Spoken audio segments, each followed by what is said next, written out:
Hi friends, welcome to metro story. நம்ம Lakshmi frame வந்து ஒரு அப்டேட் கொடுத்துருக்காங்க. ஸோ வழக்கம் போல் ஒரு கோட் தாங்க. என்னென்னு பார்த்துடலாமா? மேலே கொடுத்துருக்காங்க இல்லையா, accept people as they are but people place what they belong. இதுதாங்க ஜஸ்ட் ஒரு 2 லைன்ஸ் தான் மீனிங் ஆக்சுவலாக. ஸோ நம்ம கூட இருக்கிறவங்கள அப்படியே ஏற்றுக்கோங்க, பட் ஆனால் முக்கியமான விஷயம் அவங்கள வைக்க வேண்டிய இடத்துல கரெக்டாக வச்சுருங்க அப்படின்றத தான் சொல்லியிருக்காங்க. ஸோ இதுதாங்க. ஸோ அவங்கள யாரெல்லாம் அப்படின்னு சொல்லிட்டு எல்லாரையும் அப்செட் பண்ணிவிடுவாங்க ஒரு சில கேரக்டர்.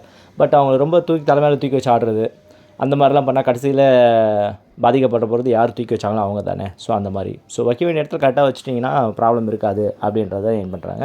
இது கண்டிப்பாக எல்லாருக்குமே பொருந்தும் இல்லையா, ஜென்ரல் கோட்டு தான். ஸோ சஃப்னா இதை தான் அவங்க வந்து ஃபீல் பண்ணி சொல்லியிருக்காங்க. இருக்கக்கூடிய கரண்ட் சுச்சுவேஷனை வச்சு ஃபீல் பண்ணி கூட சொல்லியிருக்கலாம். இதுதான், ஏன்னா அவங்க கோட் போடும்போதெல்லாம் ஒரு சுச்சுவேஷனை ஹேண்டில் பண்ணிட்டு தான் அவங்க கோட்டே போடுவாங்க. ஸோ அவங்க எந்தெல்லாம் சினிஃபீல்டில் அவங்க மீடியாவில் வந்து ஹேண்டில் பண்ணிகிட்டு இருக்காங்களோ அதை வந்து அவங்களுக்கு, பிகாஸ் நம்ம வந்து இந்த நார்மல் பிளேஸில் இருக்கிறோம், அவங்க மீடியானும் போது ஏகப்பட்ட சுச்சுவேஷனை ஹேண்டில் பண்ண வேண்டியது இருக்கும். ஸோ அதில் ஒன்று தான் அவங்களுடைய கருத்து மூலிமா நம்மளும் தெரிஞ்சுக்கலாம். சரிங்களா? Okay friends, metro story subscribe பண்ணுங்கள், ஷேர் பண்ணுங்கள், லைக் பண்ணுங்கள், கமெண்ட் பண்ணுங்கள். எல்பியோட அடுத்த டீட்டெயில்ஸ்க்கு நான் உங்களுக்கு அடுத்தடுத்த வீடியோவில் தெரியப்படுத்துகிறேன். சரிங்களா? தேங்க்யூ.